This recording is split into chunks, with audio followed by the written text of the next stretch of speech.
Hello and welcome back to ask doctor Dutt. आज मैं आपसे बात करना चाहूँगा उन पॉजिटिव चेंजेस के बारे में जो मेडिकल साइंसेज में हमारे देश में आई हैं पिछले 30-35 साल में।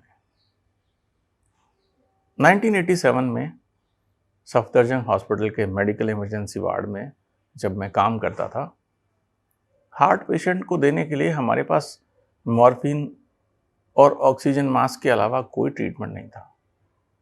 आगे पेशेंट की किस्मत बच गया तो 1.5 महीना बिस्तर पे आराम, उसके बाद थोड़ी बहुत एक्टिविटी और आगे बची हुई ज़िंदगी हमेशा डर कि कब फिर से अटैक हो जाए। आज चेस्ट पेन होता है, पेशेंट हॉस्पिटल जाता है, एंजियोग्राफी होती है, स्टेंट पड़ता है, अगले दिन घर और उससे अगले दिन काम पर, और एक हफ्ते बाद तो वो भूल भी जाता है कि उसे कोई हार्ट डिजीज थी। नेक्स्ट 10 ईयर्स मुड़कर देखना नहीं पड़ता कि कोरोनरी आर्टरी की कोई डिजीज हो सकती है। और डायग्नोसिस, चेस्ट पेन के साथ पेशेंट पहुंचे, एक सिंपल कार्ड टेस्ट किया, 5 मिनट में रिपोर्ट, और काफ़ी हद तक पता चल गया कि इनको हार्ट अटैक है, नहीं है। ये कोई छोटी अचीवमेंट है? नहीं, बहुत बड़ी अचीवमेंट है। किसी को जीवन का एक दिन देना भी बहुत बड़ी अचीवमेंट है, और यहाँ तो डेकेड्स मिल जाते हैं। ये तो मैंने बहुत बार सुना लोगों से कि डॉक्टर स्टेंट के नाम पर पैसा लूट लेता है। ये कहते बहुत कम लोग सुने हैं कि डॉक्टर स्टेंट डाल के जान बचा लेता है। कैंसर सर्जरी, आज हम यूरोप और अमेरिका जैसी कंट्रीज के बराबर हैं। लैप्रोस्कोपिक, एंडोस्कोपिक प्रोसीजर्स, क्या हम नहीं कर रहे हैं? हम सब कुछ कर रहे हैं और अच्छा कर रहे हैं, कम दाम में कर रहे हैं। अमेरिका में एक फैमिली फिजिशियन के पास स्टैंडर्ड कंसल्टेशन, मामूली सी किसी बीमारी के लिए अगर आप जाते हैं तो मिनिमम कंसल्टेशन फी है $125। यही कोई 10,000 रुपये। किसकी? फैमिली फिजिशियन की।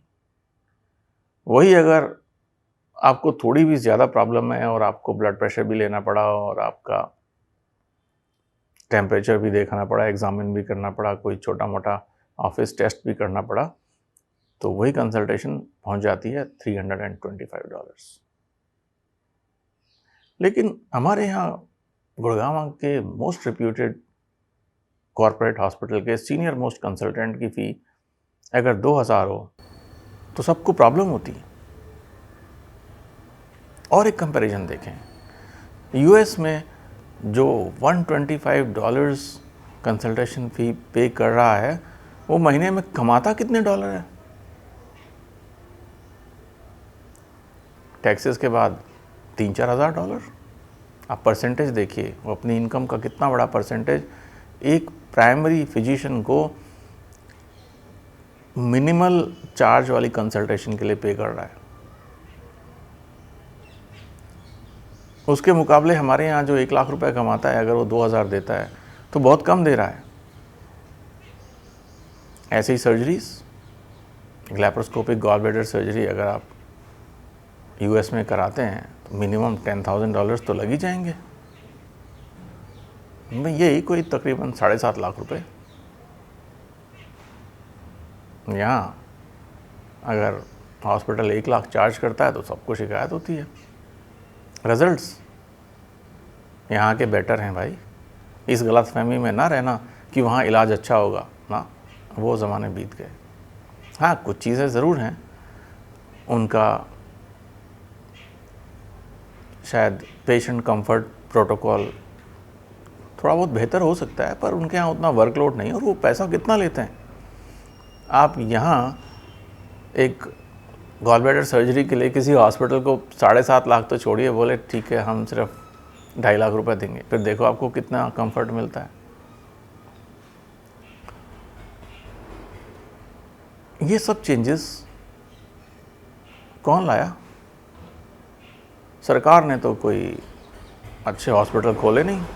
प्रीमियम इंस्टीट्यूट्स को छोड़ दिया जाए तो कहीं भी एडवांस ट्रीटमेंट नहीं होता। सरकारी हॉस्पिटल का ट्रीटमेंट तो आज भी 20 साल पीछे ही चल रहा है। तो ये latest treatment, international level skills, management, infrastructure, ये कौन लाया?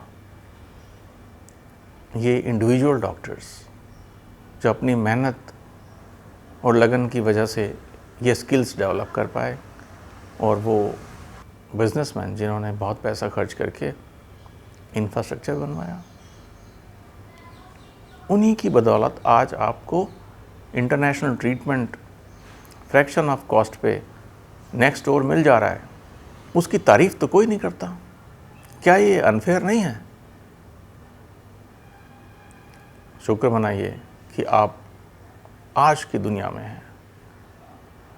आज जब हमारे पास इंटरनेशनल लेवल का ट्रीटमेंट है। एक ज़माना था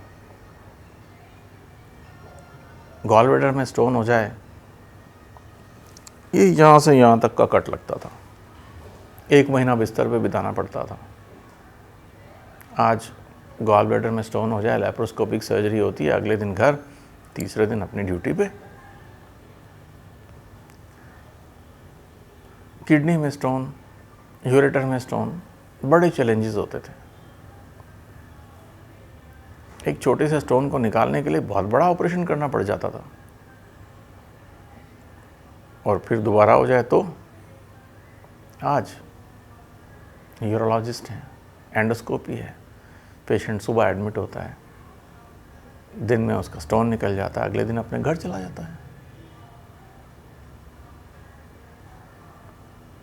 cancer surgeries, radiotherapy, diagnostic modalities, आज सब है। और ये प्राइवेट सेक्टर की देन है, सरकारी की देन नहीं है। ठीक है, प्राइवेट सेक्टर में प्रॉब्लम्स भी हैं, कभी कभी प्राइवेट हॉस्पिटल्स ओवरचार्ज भी कर लेते हैं। हो सकता है थोड़ी बहुत अनवारंटेड ट्रीटमेंट भी हो जाता हो, लेकिन यहाँ के डॉक्टर्स की नॉलेज और स्किल लेवल को आप इग्नोर नहीं कर सकते। तो सिर्फ कमियां ही ना देखिए, अच्छी चीज़ें देखें, उन्हें अप्रिशिएट करें। जो कमियां हैं उन्हें दूर करने में हम और आप मिलकर साथ काम करें, तब होगा हमारे देश का स्वास्थ्य सुनिश्चित।